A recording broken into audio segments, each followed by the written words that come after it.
Hello friend, আবারও এক video নিয়ে চলে এলাম। আজ বানাচ্ছি পনির বাটার মশলা। তো দেখো, পনিরটাকে কেটে টুকরো করে নিয়েছি, আর এদিকে আমি কড়াতে আলুও ভাজতে দিয়েছি। তো দেখো, এই যে পনিরগুলো টুকরো টুকরো করে কেটে নিয়েছি প্রথমে পিস পিস করে।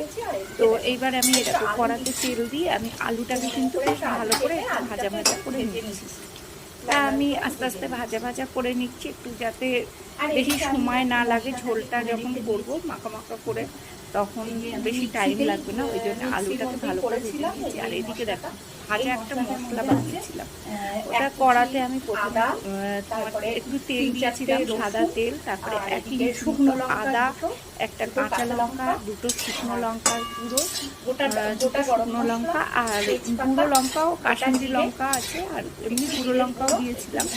তো আর দিয়েছিলাম তেজপাতা, গোটা জিরে, আর গোটা গরম মশলা, টমেটো, এইগুলো দিয়ে আমি ওটাকে পেস্ট করে নিয়েছিলাম। মানে কড়াতে তেলের মধ্যে আমি ভালো করে ওটাকে জিরে ফোড়ন একটু বেশি করে দিয়ে আমি ভালো করে ওটাকে কড়াতে মশলাটাকে বানিয়ে নিয়েছিলাম। আর তার সাথে দিয়েছিলাম কিশমিশ আর কাজুটা দিয়েছিলাম একটু বেশি করেই, দিয়ে ভালো করে আমি পেস্ট করে নিয়েছি। একটু ঠান্ডা হয়ে তারপরে মিক্সিতে পেস্ট করে আলুটা ভাজা, একটু টমেটোটাও বেশি দিতে লাগে, দিয়ে ভালো করে পেস্ট করে নিয়েছিলাম, নিয়ে করে রেখে দিয়েছি ওখানে।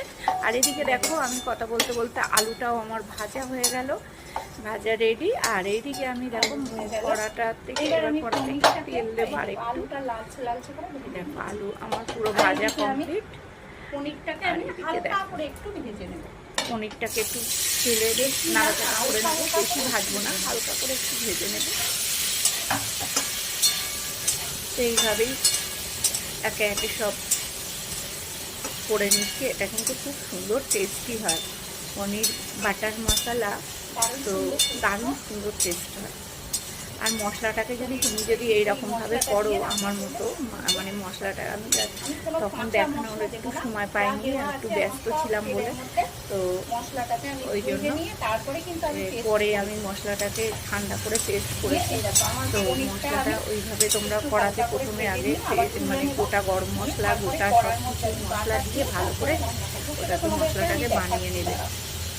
আর একটু টমেটোটা বেশি লাগে, 2-3টে টমেটো দিয়েছি, দিয়ে ভালো করে এটাকে মশলাটাকে করে নিয়ে তারপরে আমি কিন্তু ওটা পেস্ট করেছি। মশলাটার জন্যই বেশি সুন্দর টেস্ট হয়। আর বাটার দিয়েই করতে হবে, একটু সাদা তেল আর বাটার দিয়ে, বেশি বাটারটা দিইনি। আর